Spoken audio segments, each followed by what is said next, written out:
Hello mga tao, it is me, Apple with me, at welcome ulit dito sa End Dimension sa ating beautiful realm. Ikaw Yes, End Dimension ulit. At kita nyo dito, may End City at wala akong sound. Yan, bumalik na yung ating sound. Yes, so nandito tayo sa isang End City ulit ngayon dahil kung naalala nyo, sa first episode may na-mention akong parang plano para sa realm na to. Yes, yung isa sa mga plans ko ay i-collect lahat ng mga bagong armor trims na dinagdag dito sa bagong update, sa 1.20 update. At isa sa mga armor trims na yun nahanap dito sa mga End City. So, mag-hunt lang tayo ng mga chests, mga treasure chests dito sa End City. Usually meron sa mga ganyang mga ganitong parang towers sa ganitong section. Enderman, sketchy boy. Pero yeah, usually merong mga chests dito sa mga sections na to ng End City, pero dito wala. So, at least nakakakuha rin tayo ng mga extra shulker shells dito para sa ating shulker boxes. So, yeah, yun lang yung plano natin para sa simula ng ating episode. At least, maghahanap tayo ng mga End Cities at titingnan natin yung mga chests sa loob nila para makahanap sana ng armor trim kung suswertuhin tayo.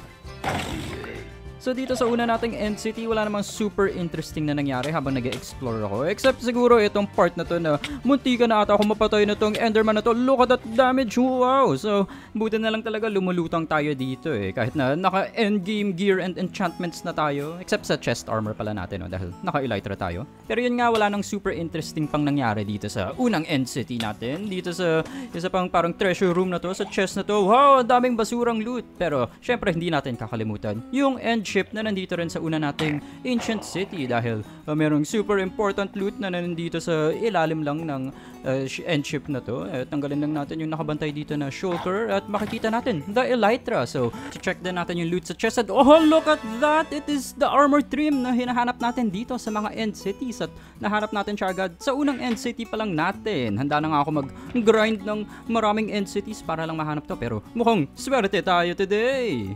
At dahil parang sinuswerte nga tayo, itutuloy natin yung pag-explore natin sa aming realm dahil marami pang mga treasures na pwedeng hanapin dahil sa bagong update. Maraming mga bagong stuff na pwede i-discover. At isa sa mga i-explore natin ay yung bagong item na to, yung brush, or archaeology brush kung ano man tawag dito. The walis, yes, look at that!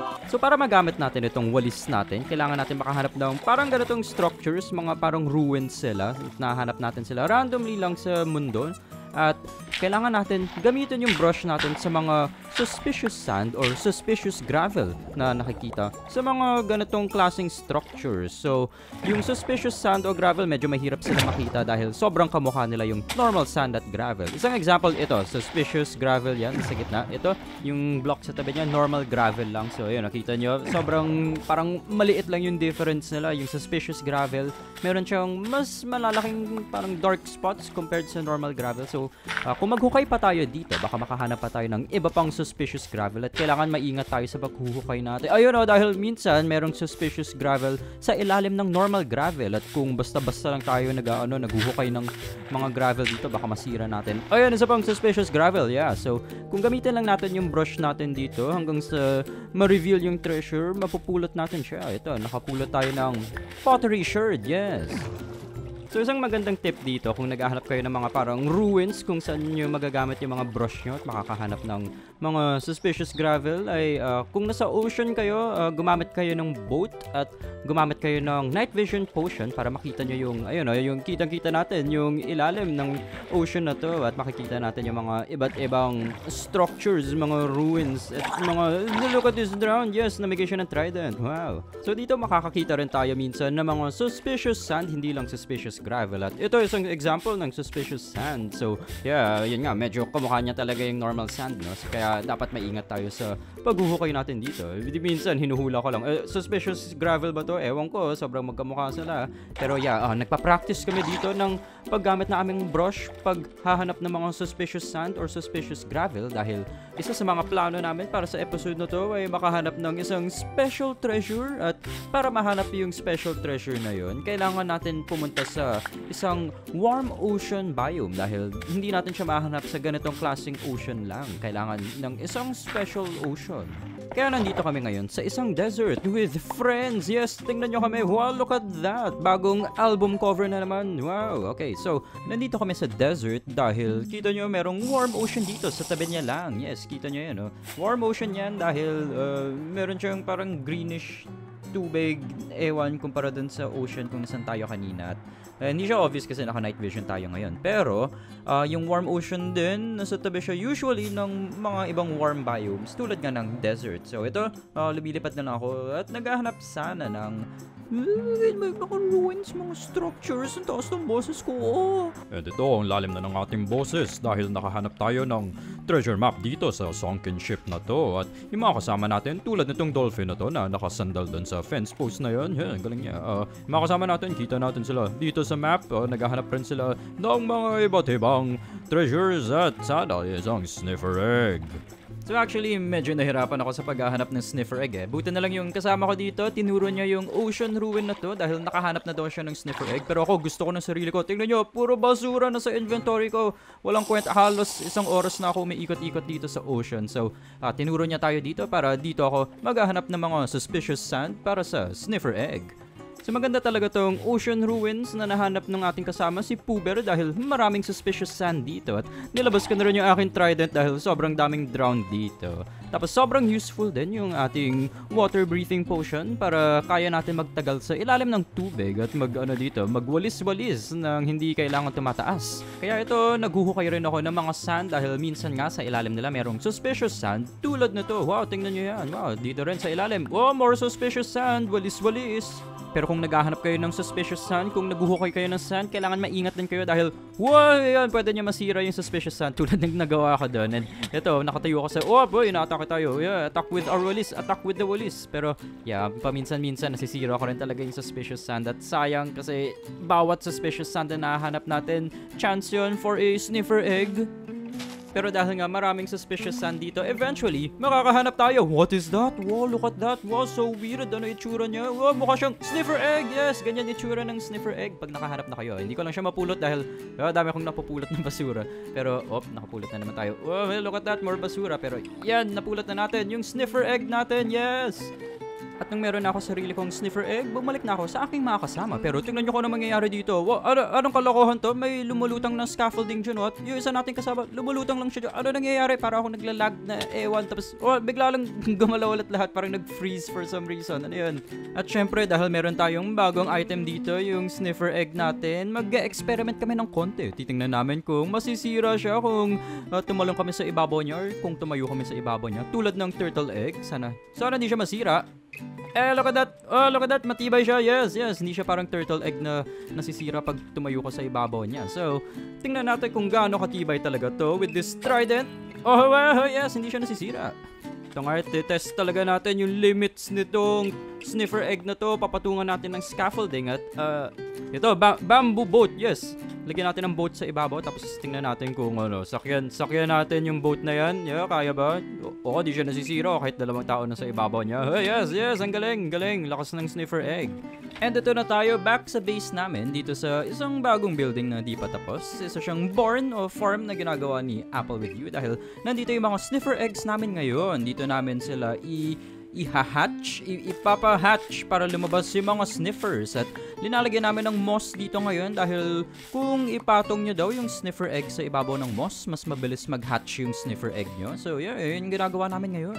Itong mga kasama natin, babantayan lang daw nila yung mga sniffer eggs natin dahil gusto nila panoorin mag-hatch yung sniffer eggs na to. Ako naman, lumipad ako papunta sa isang base ng isa sa mga kasama namin dito sa Realm. And wow, ganda naman ng build nila. Sana all magaling mag-build. Pero yeah, pumunta ako dito dahil meron silang mga allays na nahanap. May plano kasi ako para sa mga allays at gagamitin natin sila sa ating mga sniffers. And actually, isa lang yung allay na makakasama natin dito eh. Pero isa lang kailangan natin para makakuha ko ng sarili ko. Kailangan lang natin ibaba itong jukebox at lagyan ng music disc. At pag sumasayaw na yung allay natin, gagamitan natin siya nitong amethyst shard. And oh hey, dalawa na sila, magic!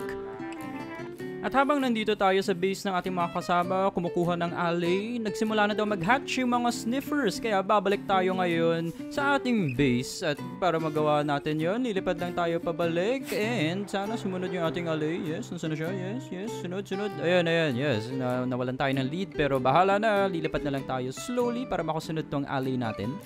At ito, nakabalik na tayo sa base namin dito sa bagong build ni Apple with You. At sakto yung timing natin dahil, yan, nag-hatch yung isang sniffer egg natin. Ito na siya, baby sniffer. Nagulat pa yung isa natin kasama dahil nag-hatch siya sa mukha niya.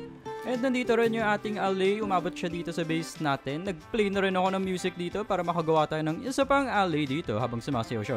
Hey, dalawa na sila, yes! Itong mga allays kasi gagamitin natin sila dahil sila yung parang kokolekta ng mga drops na binibigay ng mga sniffers natin at kailangan natin yung mga drops na yun para makapag-breed pa tayo ng mas marami pang sniffers. So hintayin na lang natin mag-hatch yung huling egg natin dito dahil dalawa na yung sniffers natin. The baby sniffers and tatlo na sila, yay! Pero sa susunod na natin gagawin yung pag-breed ng mga sniffers na yan dahil nandito naman tayo sa Ocean Monument ngayon kasama yung mga kasama natin kanina at nandito tayo ngayon dahil meron treasure din dito mula sa mga Elder Guardians. Isa pang armor trim, yes! So syempre gumamit ulit kami ng water breathing potion dito at hawak namin yung aming mga tridents para sa mga sea creatures na kalaban natin dito. Tulad ng mga guardians na to, hala! At kailangan na rin talaga natin itong mga water breathing potions dahil medyo mahirap mahanap yung mga Elder Guardians dito. Parang maze kasi itong mga Ocean Monument, madali lang mawala. Pero dito makikita nyo, ayun o, Elder Guardian, look at that big boy, yes! I-poke natin siya until mag-drop siya ng items. At yung unang Elder Guardian na napatay natin, nag-drop ulit agad ng armor trim. So yeah, sobrang swerte natin sa episode na to. Pero isa sa mga reasons din na mahirap hanapin yung mga Elder Guardians dito ay dahil sa effect na binibigay nila sa atin, yung mining fatigue. Ayun, look at that, so spooky. Pero kung naapektuhan tayo ng mining fatigue, mas mahirap mag-mine ng mga blocks as in sobrang tagal sirain yung mga blocks dito. Kaya kailangan natin lumangoy sa bawat kwarto sa magulong maze na tong mga Ocean Monuments hanggang sa mahanap natin yung kwarto kung nasaan yung mga Elder Guardians.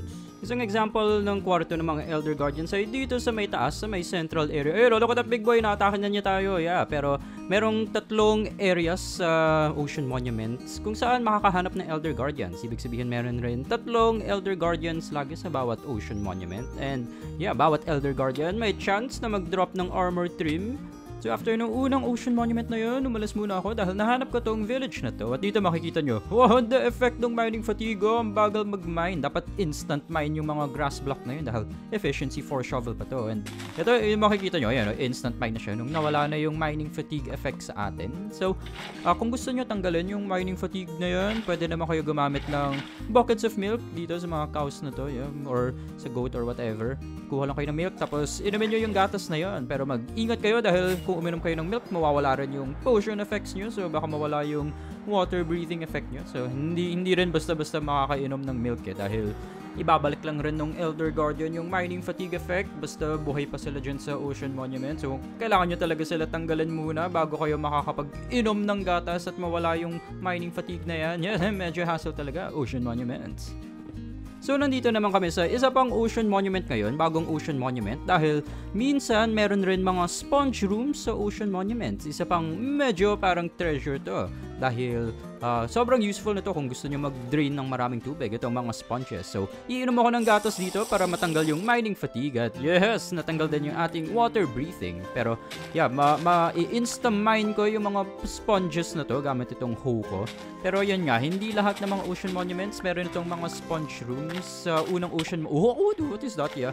Pero yeah, sa unang Ocean Monument natin, walang sponge room doon kanina. Kaya nandito tayo ngayon sa pangalawang Ocean Monument na to dahil naghahanap rin talaga kami ng mga sponges. At kung akala nyo swerte na tayo sa episode na to dahil sobrang bilis lang natin nahanap yung mga armor trims na hinahabol natin kanina, well, swerte rin tayo sa Ocean Monument na to dahil naka-isang sponge room na tayo. Wow, may isa pa pala dito sa tabi lang. Wow! And ito na tayo, pabalik na sa base dahil tapos na yung ating mga adventures for today at patapos na rin yung ating episode. Tingnan nyo yung perfect landing na to. Oh, wow, look at that skill, that flying skill. At matutulog muna tayo saglit. Pero kita nyo si Apple with you dyan, parang may ginagawa siya sa rocket. Diba?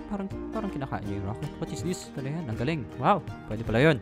Pero yeah, yun na muna yung ating episode for today. Marami tayong nagawa. Nakakuha tayo ng mga armor trims para sa ating collection. At itong mga alaga natin dito, mga bago nating friends, the sniffers. Hello friends. Yes, hello baby sniffers. Mga baby pa rin sila, hindi pa rin sila lumalaki. So, siguro sa next episode, malaki na sila. But yun na nga muna yung ating episode for today. Tatago ko na muna yung ating special treasures dito sa secret barrel natin. Yes, yung mga armor trims natin, dumadami na sila. But yeah, yun lang yung ating episode for today. Thank you for watching mga tao. Magkita-kita na lang ulit tayo sa next one. Have a great day. Hey, goodbye.